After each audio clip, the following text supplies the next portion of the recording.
Have you ever been to Kraków, Paddy? I have many times in Yeah, various different ways and means, which I won't go into now. I can Yeah, imagine. you got a story from Krakow? Yeah, I do have a story from Kraków. When you went there for the first time and you were on the main market square, what was the one thing that kind of like caught your attention when you were there?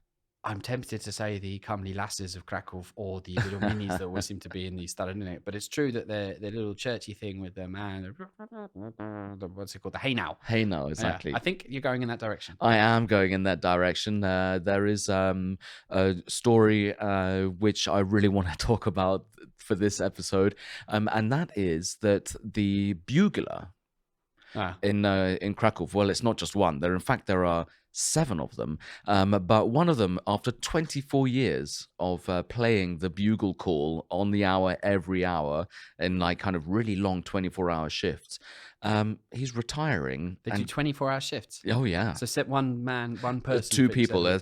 Two-person teams, and they sit in a tower 82 meters above the ground, and they have to do that for 24 hours. So you can imagine that, like, getting someone to be a Haynau bugler is not just about playing the trumpet. It's a lifestyle choice. It's a lifestyle choice, exactly. But yeah, there's this man who had been playing the bugle call, the Haynau, for 24 years before retiring.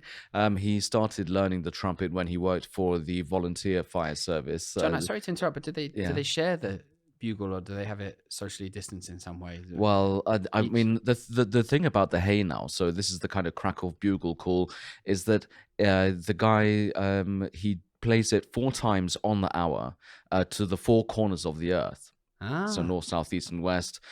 In this case, it's the king, the chief of the fire brigade, excuse me, the mayor, and the people of Krakow, the residents, the citizens of the good city of Krakow. And yeah, so now they're looking for someone else. So, what do you think the kind of key things would be when you're hiring a bugler? well, ironically, I suspect it might be the ability to play the bugle could be in first place, but the second one Yes. might be the ability to stomach the height. Yeah, Is it exactly. 82 meters, you're saying? 82 meters. So you're almost 100 meters above the ground. You have to climb almost 300 steps I to get up imagine that there. the advice is always to look at the end of your bugle.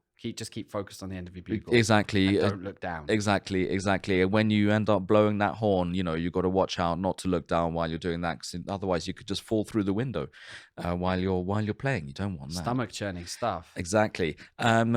I don't really want to get into the history about the Haynau because that's something which I'd like the viewers to find out for themselves by clicking on the link below this video. But I must say that, like, if the fact that this job position has come up, and I'm just wondering how many trumpeters there are out there thinking, I think that could be a good, not just a lifestyle decision, but like, a career decision.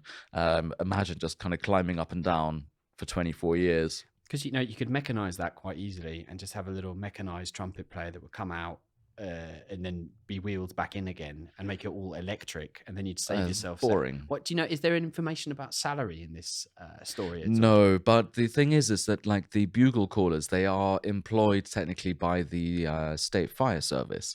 So, like, essentially they are firemen. So I would have thought that they have their own kind of pay scale or whatever. But like, but you don't do it for the money. You do it for the fame, right?